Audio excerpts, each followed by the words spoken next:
জানেন? আচ্ছা চাপ দিয়ে বসাই দিয়ে একটু হালকা ঠাসা দিবেন লক, ঠিক আছে? যদি উঠে যায় জি। চাবিটা টান দিলে উঠে আসবে, আবার যখন খুলবে বন্ধ করে চাপ দিয়ে খুলতে হবে। আচ্ছা এখানে চাপ দিতে হবে না? এই যে লক বাটন, লক বাটন না? এই যে আচ্ছা লক বাটন দিয়ে চাপ দিয়ে চাপ হালকা একটু দিয়ে? ঠাসা দিলে যদি লাগে চাবিটা টান দিলে উঠে আসবে। আচ্ছা আর এখানে মিটারে হচ্ছে শো করবে, গ্যাস শো করবে না? আর এখানে সেন্সর আছে, যখন দেখতেছেন যে আগুন আসতেছে না এই জায়গায় চাপ দেবেন, ঠিক আছে?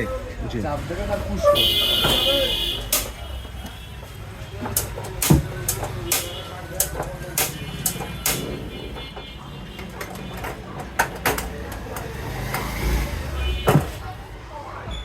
আচ্ছা এটা আগুন এখন আর সময় নেবেন, ঠিক আছে? লো, এখানে দুই পাশে কমা যাবে, বাড়া যাবে, এই যে লো, জি বন্ধ করবেন সব বন্ধ।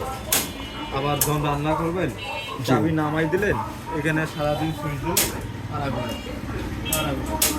আবার রান্না করবেন চাবিটা উঠে দেবেন, এটা না? আবার যখন খুলবেন বন্ধ করে চাপ দেবেন, খুলবেন। এই যে পাবেন, চাপ দিবেন। আচ্ছা আর সেন্সরটা কোন জায়গাটা দেখালেন ভাই? এই সেন্সর, যে এই জায়গাটায় সেন্সর, এই জায়গাটা সেন্সর না? sensor। সেন্সর এটা না? আচ্ছা ইউটিউবে সার্চ